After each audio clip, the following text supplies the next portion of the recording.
ये संसार परमात्मा ने जीव के कल्याण के लिए निर्मित किया है। संसार बनाने वाले को अपने लिए संसार की जरूरत नहीं है। निरंतरम निर्द्वंद निराकार मूलम भवन्तस्मिन् भूतंश्च भविष्यश्च यावते वर्तयोगिताम्। तीनों कालों में समान रूप से जो बसा हुआ है उसे कहीं बसने की जरूरत नहीं रहती है। जो पहले से ही बसा हुआ है तीनों कालों में, उसे यहां वहां बसने की जरूरत नहीं है।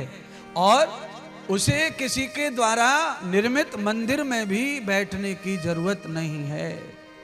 यह मंदिर बनवाना, मंदिर में परमात्मा को बिठाना, ये सब हम मतलबी लोगों का काम है। परमात्मा ने आज तक किसी को नहीं कहा कि मेरे लिए मंदिर बनवाओ, मूर्ति लाओ, मुझे पधराओ, मेरी प्राण प्रतिष्ठा करवाओ। क्यों? सब में प्राण डालने वाले को अपने प्राण प्रतिष्ठा की कोई जरूरत नहीं है। अच्छा बताओ, जो सारी दुनिया में प्राण डालता हो उसमें प्राण डालने वाले धरती पर मिल जाते हैं आपको? बोलो, डलवा लो प्राण। प्राण पड़ते नहीं हैं, प्राण डाल दिए, इस भावना को आप मान लो। इसका प्राण प्रतिष्ठा का मतलब यही है। आप ये मान के चलो, आचार्य ने कह दिया तो आपकी श्रद्धा बढ़ेगी, आपको लाभ मिलेगा पूजा से। और आप उसे ऐसा नहीं मानते हैं, पत्थर मान लेंगे, तो आपकी पूजा पाठ में श्रद्धा नहीं होगी।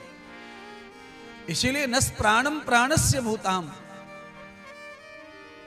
जो प्राणपति परमात्मा, जिसका नाम ही प्राणपति है, जिसका नाम ही भूर्भुव है,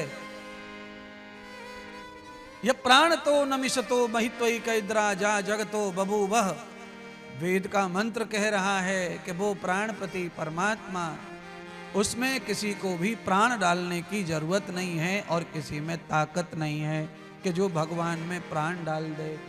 है? क्यों?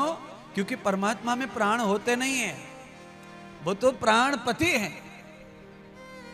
प्राणों की रक्षा करने वाला प्राण प्रिय परमात्मा, सबसे प्रिय तो प्राण है और प्राणों से प्रिय प्रभु है, परमात्मा है। वैसे तो मैं हर कथा में ये बात बताता हूं, पर लोग मान कहां रहे इस बात को। लोग अपने ही प्राणों से अत्यधिक प्रेम करते हैं, करना चाहिए, और यही सत्य है। कोई चाहे कितना भी झूठ बोले कि तुम मुझे प्राणों से प्यारे हो, तुम मुझे प्राणों से प्यारी हो, तुम मुझे प्राणों से प्यारे हो, ये सिवाय झूठ के और कुछ भी नहीं है। ये बहुत झूठ है, महाझूठ है। प्राणों से प्यारी तो कुछ नहीं है, अपना ही प्राण है सबसे प्यारा। हाँ, और प्राणों से प्यारा अगर संसार में कुछ है तो वो केवल प्राण प्रिय परमात्मा है। इसीलिए आज नई बात सुनी हो तो दिमाग में बिठाओ और आज से प्राणपति परमात्मा को अपने से ज्यादा चाहने लगो। स्वयं से भी ज्यादा परमात्मा को चाहो, प्राणपति को चाहो।